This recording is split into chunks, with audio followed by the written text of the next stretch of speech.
Fala pessoal, tudo bem? Estava fazendo uma transmissão do webinar agora há pouco, a internet não colaborou tanto, então eu vou deixar aqui gravado para vocês nesse vídeo a mensagem que eu queria passar. Depois, quem tiver alguma dúvida, algum comentário, pode colocar aqui embaixo nos comentários e eu agendo com vocês um novo webinar para quem tiver interesse. Então a ideia é mostrar como que a gente pode trazer a educação financeira para perto da nossa vida. É uma iniciativa que eu criei, na verdade, justamente para apoiar a Sexta Semana Nacional de Educação Financeira, Sexta Semana ENEF.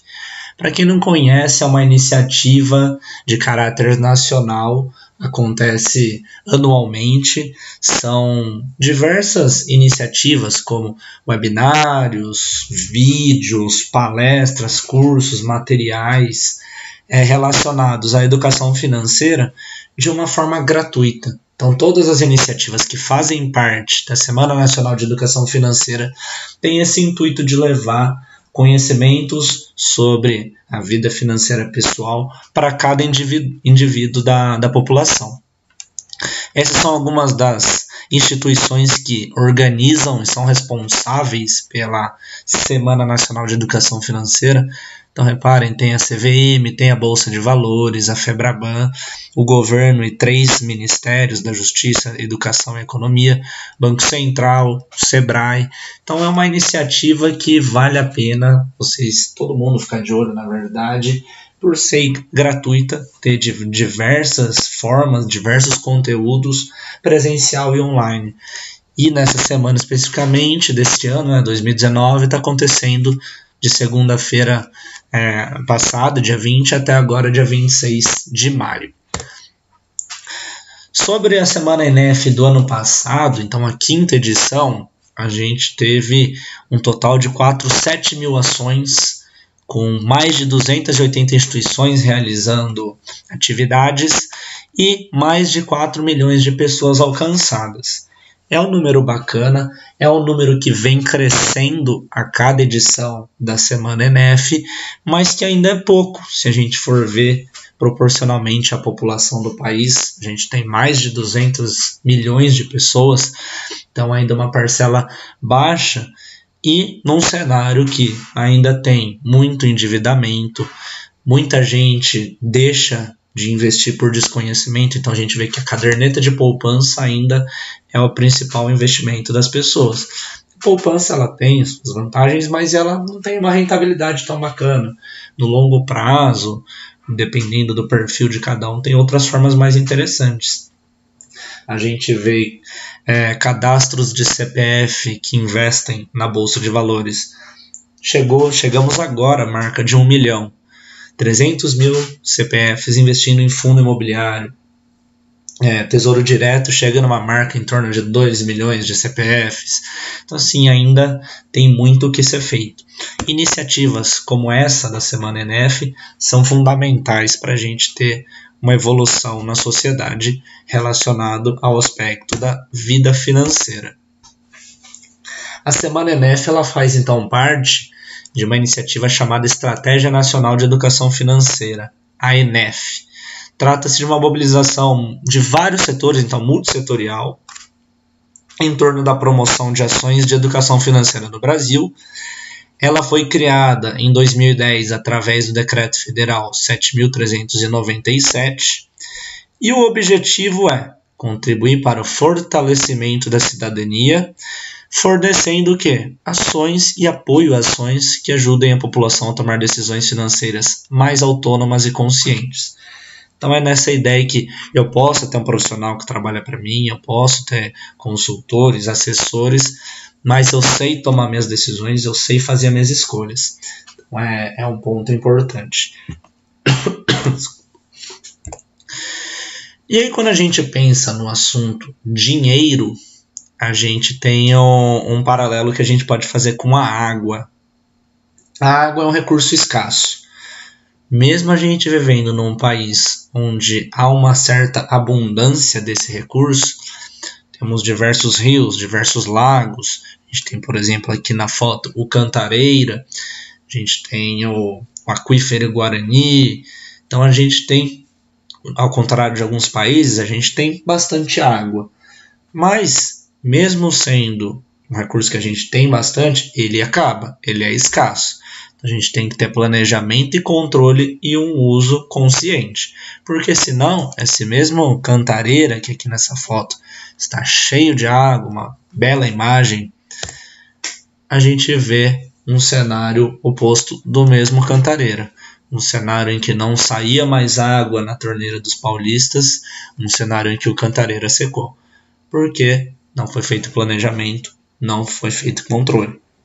A água é um recurso escasso, tem que ser planejado, tem que ser controlado. E a mesma coisa com o dinheiro. A gente tem que controlar a forma como a gente usa ele. A gente tem que se planejar, porque senão também seca a nossa fonte. O nosso cofrinho fica magrinho. Por exemplo, aqui, em dificuldades financeiras, Miller diz que gastou tudo com mulheres e vaidades. Miller era um jogador, hoje ele é comentarista, hoje ele conseguiu ter um novo cargo, uma nova carreira, mas anos 90 ele era um dos melhores jogadores brasileiros. Jogou no São Paulo, jogou na seleção, foi bicampeão mundial, bicampeão da América pelo São Paulo, foi campeão do mundo pela seleção brasileira. Ele era um dos jogadores de destaque, ganhou bastante dinheiro, mas da mesma forma como ele ganhou, por não se planejar, por não se controlar, ele acabou gastando com vaidades. Acho que essa palavra define bem. Ex-Big Brother Brasil Cida conta como perdeu todo o dinheiro do prêmio que ganhou no reality. Então aqui também é um caso. A pessoa ganhou uma bolada considerável, uma bolada que muita gente gostaria de ganhar. Não se planejou, não controlou, não investiu no lugar certo, sofreu um golpe. Então ela até de repente buscou aumentar, investir, potencializar, mas ela não foi atrás do conhecimento, ela não foi atrás do investimento correto. Ela foi de uma forma que ela acabou sofrendo um golpe da própria assessora. E aí quando a gente fala de educação financeira, a gente pode pensar, então a educação financeira é a gente trabalhar para acumular riqueza? E ser um tio Patinhas da vida que pode nadar na sua fortuna? Não, não é isso. Educação financeira, eu gosto de falar que é um equilíbrio. É um equilíbrio das contas atuais e um equilíbrio das finanças no futuro. Contas atuais a gente tem de qualquer jeito. Eu tenho as contas de habitação, transporte, alimentação, lazer. E no futuro eu também vou ter essas contas, vou ter contas com saúde. E lembrar que no futuro, pelo ciclo da vida do ser humano, a gente tem uma etapa inicial, criança, jovem, que é a etapa de aprendizado. O aprendizado a gente passa para uma etapa, jovem, adulto, trabalho. O que é o trabalho? A nossa hora, o nosso tempo, de acordo com o trabalho, vai ser remunerado. Só que, pelo próprio ciclo de vida, o nosso corpo não consegue manter o mesmo ritmo até o último dia da nossa vida. O nosso corpo ele vai se desgastando, assim como uma máquina, o rendimento vai caindo. Então, naturalmente, eu já vou deixando de conseguir produzir tudo aquilo que eu conseguia. E também, às vezes, por lei, por obrigações, eu também me vejo obrigado a me aposentar. O que é esse futuro mais distante? É o dia que eu não vou mais ter um trabalho principal pagando todos os meus gastos. Eu posso até ter trabalhos pontuais, trabalhos menores, mas que lá atrás, desde o começo, eu preciso reservar uma parte do dinheiro que eu ganho para esse momento de aposentadoria. Considerando ainda que a expectativa de vida está aumentando, então mais tempo para a gente se manter é necessário. A reforma da Previdência deve acontecer, então vão mudar alguns pontos. Então é buscar formas de guardar dinheiro para lá no futuro ele cuidar da gente. Acho que essa é um bom resumo disso que mostrei para vocês. E aí começa a ideia dessa apresentação que eu gostaria de mostrar, a ideia das leis. Então, para quem não se recorda, 7ª, 8ª série, época do colegial, para quem fez faculdade na área de exatas, física, engenharia, deve ter ouvido muito a ideia das leis. As leis da natureza, as leis da física, leis da gravidade, leis de Newton, leis da termodinâmica. Então, o que as leis da natureza são? Elas acabam sendo uma descrição da realidade. Basicamente, numa expressão, numa frase, num termo, numa equação, elas explicam o funcionamento do universo de uma coisa que é constante, é sempre daquela forma. Então, leis de Newton explicam aquela ideia de forças, movimento, leis da termodinâmica, as relações de calor, temperatura, troca de calor entre corpos e por aí vai. Então as leis elas são equações, termos que vão ajudar as pessoas a calcularem, a lidarem e entenderem a natureza e o universo como ele funciona. Para fazer um gancho das leis com as finanças, eu gosto de pensar na relação do ser humano com o dinheiro. Até algumas décadas atrás, quem ia para a área de economia, estudava economia, via a relação do ser humano com o dinheiro como uma coisa bem racional. Então até tinha a figura do Homo economicus, que é a figura do indivíduo, homem, mulher, que não obedece senão à razão. É um sujeito que é universal, interesse pessoal e racionalidade são válidos em todos os lugares, em todas as épocas. Então, parecia até que o homem, quando o assunto é dinheiro, era um robô, não tinha erros, era 100% racional. Mas pela realidade a gente sabe que não é bem assim, porque se fosse, não faria sentido a maior parte das pessoas estarem endividadas, gastarem mais do que recebem, não investirem, caírem em golpes. Então, na verdade, quando o assunto é dinheiro, a relação do ser humano com o dinheiro não é 100% racional. Então foi aí que duas escolas se uniram. Essa escola de economia uniu forças com a psicologia e aí deram origem à psicologia econômica, que mostra que o homem não é 100% racional no caso do dinheiro, a relação com o dinheiro. Aí já temos alguns vencedores de prêmio Nobel da economia justamente explicando essa relação. E aqui eu trago para vocês um deles, que é o Daniel Kahneman. Ele tem um livro que mostra todo o estudo dele referente a esse prêmio Nobel que ele ganhou. Tem na versão em português e se chama Rápido e Devagar. Duas formas de pensar. O que são essas duas formas? É como se o nosso cérebro tivesse dois sistemas. O sistema 1, um sistema mais emocional, um sistema rápido, intuitivo e automático. E um sistema 2, mais racional, um sistema que é mais lento, muito mais analítico e deliberado. O sistema 2 fica como se estivesse em stand-by na maior parte do tempo, principalmente se ele não está bem treinado.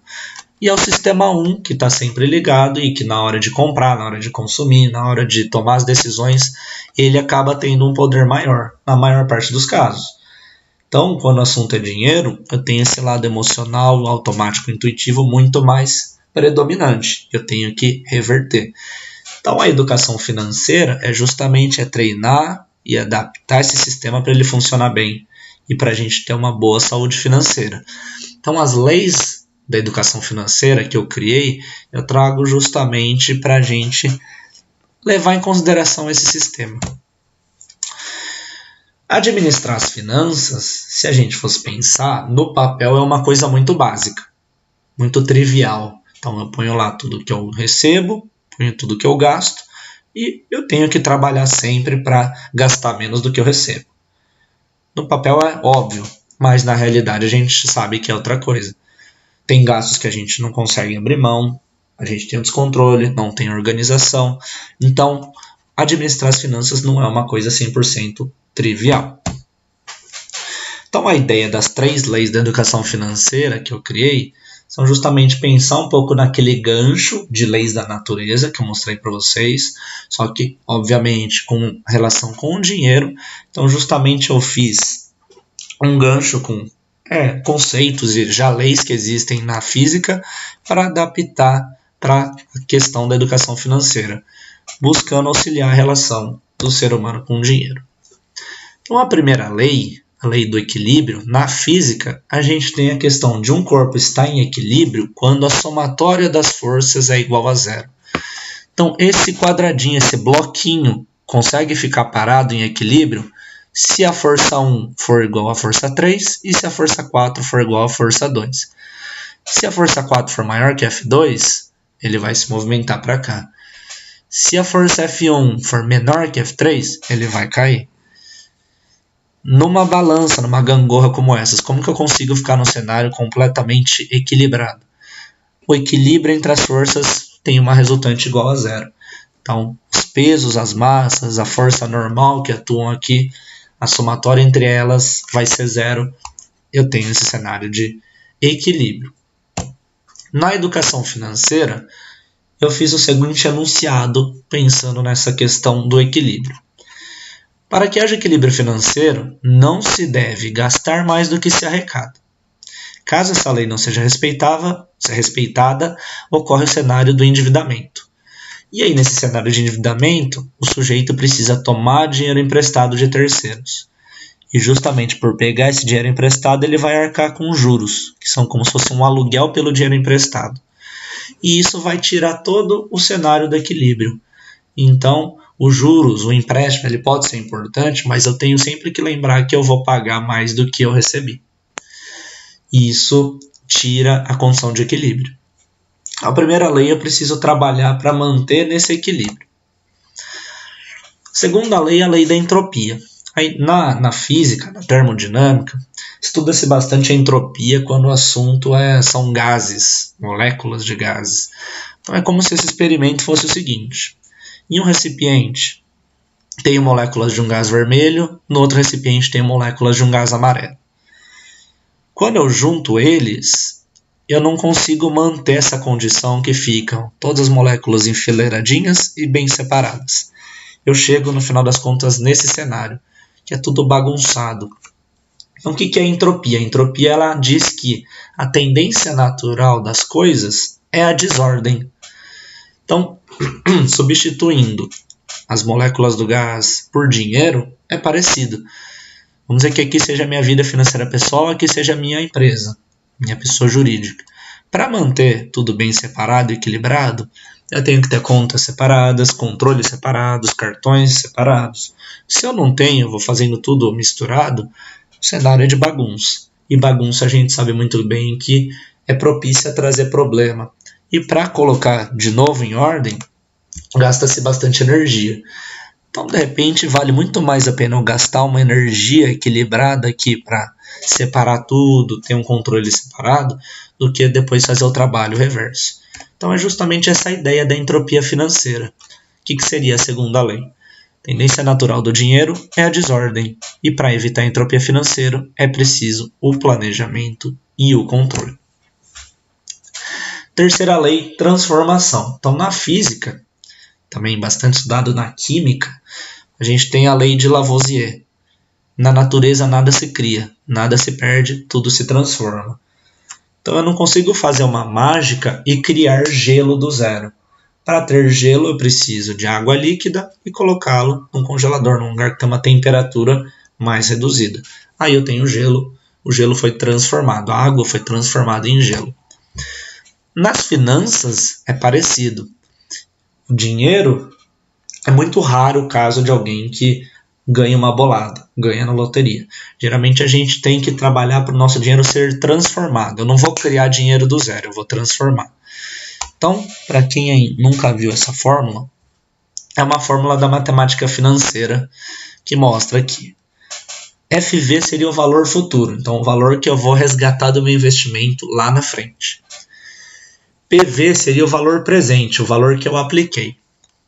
1 mais I, o que é esse I? A taxa de juros que esse investimento me paga, elevado a N. O que esse N? É o período de tempo. Então, qual que seria a ideia aqui?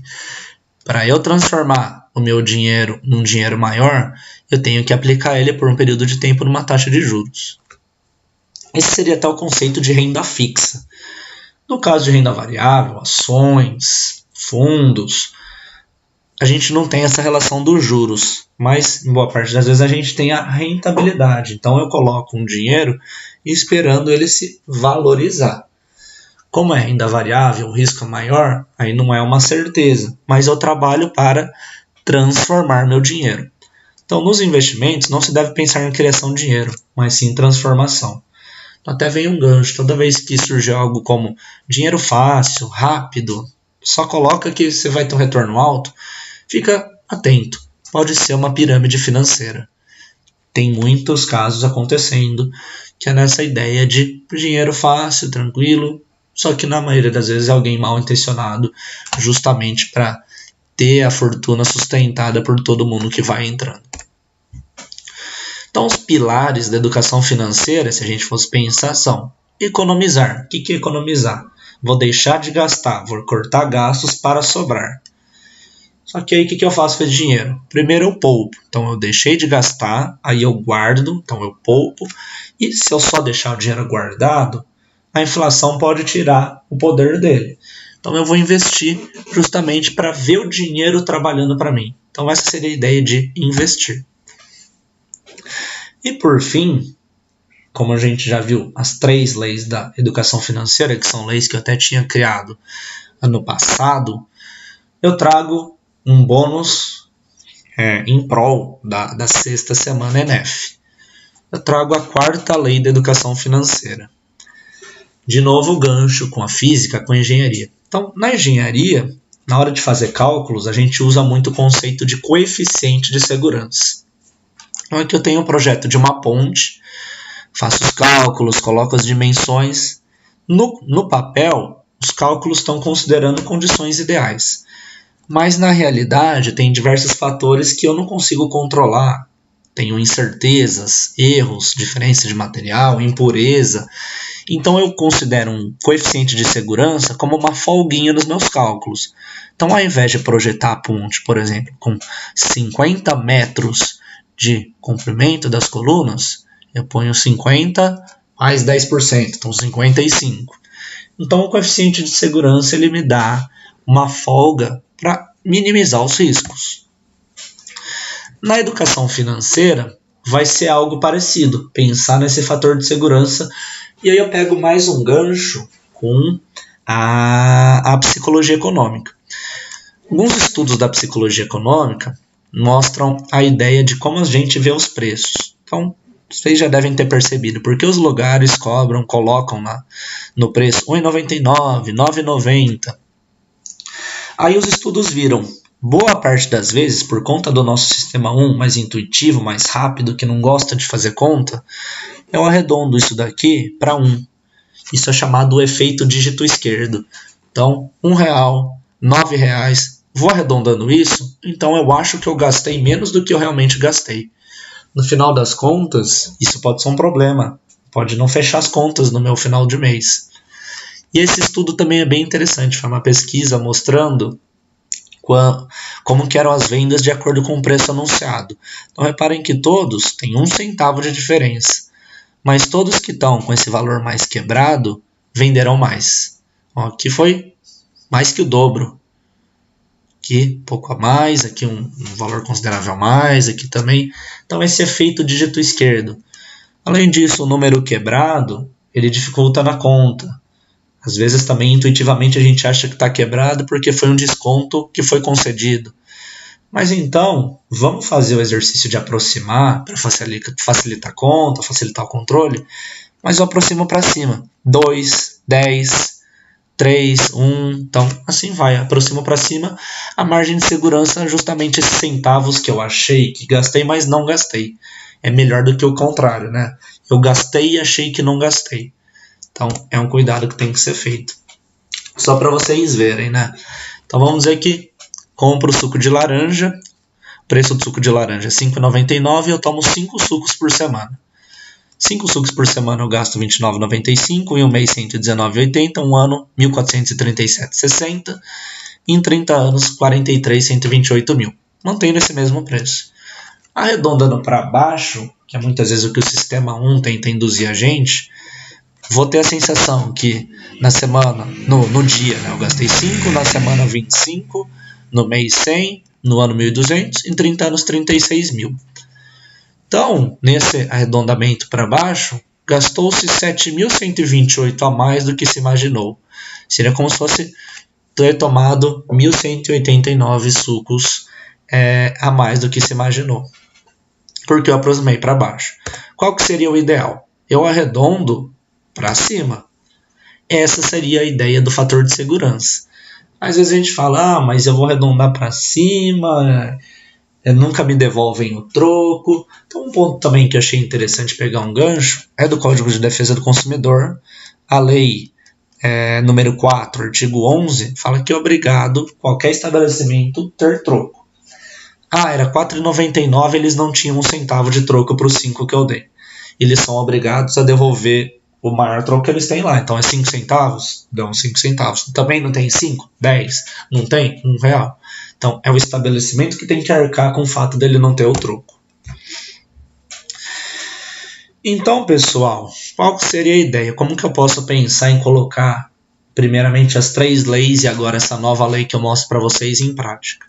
Então, o primeiro ponto é ter o controle financeiro. Eu registro tudo que eu gasto e tudo que eu recebo. Eu tenho no papel. Eu tiro essa informação da cabeça, porque a cabeça, às vezes, me traz armadilhas. Vou cortar gastos que eu vejo que não estão sendo estratégicos. Então, estou gastando nisso, estou gastando nessa tarifa bancária, mas eu nem uso. Estou assinando o pacote de TV mais completo, mas eu não uso. Então, veja onde dá para cortar. Cortando, eu vou poupar pensando nos meus objetivos. Então, eu defino objetivo com meta, prazo, com valor. Então, quero o objetivo de curto prazo, seria 1 ano, uma viagem de 10 mil. Objetivo de longo prazo, 30 anos, aposentadoria. Quero ter 2 milhões para me aposentar. Então, eu defino isso e, a partir desses objetivos, eu vou lá e faço os investimentos. Para isso, eu busco a educação financeira para me orientar na hora de investir. E tudo isso é um hábito. Eu tenho que sempre pensar qual é o hábito que eu estou querendo mudar. Então, estou gastando muito, estou endividado e quero mudar esse hábito para o hábito de cortar gastos, poupar. Se eu só paro por aí e falo, amanhã eu começo a poupar, muito difícil continuar. A gente se boicota, se auto-sabota. Então, eu tenho que saber e definir qual que é a recompensa pelo fato de eu poupar, de eu deixar de gastar. Eu vou poupar para ir para a poupança para comprar trocar o carro. Vou poupar para colocar dinheiro no tesouro para aposentadoria. Vou poupar para comprar ações para daqui 10 anos eu comprar uma casa. Então esse daqui seria o loop do hábito. Eu tenho uma deixa, passo a ter uma rotina e a recompensa faz eu continuar praticando isso. Essa ideia tem nesse livro aqui que eu também recomendo, Poder do Hábito, do Charles Duhigg, que ele explica como que a gente transforma os nossos hábitos, como os hábitos funcionam. Então é isso, pessoal. Como eu falei, eu não consegui completar o webinar, então gravei aqui para vocês qual que era a mensagem que eu queria passar. Na sequência eu ia ter uma parte de dúvidas e comentários. Então essa parte podem colocar aqui embaixo, nos comentários do vídeo, e agindo com vocês, caso venha ter interesse, esse webinar para a gente conversar sobre, agora não mais as 3, mas as 4 leis da educação financeira. Obrigado a todos, deixem seu like aí no vídeo, se inscrevam no canal e até os próximos vídeos.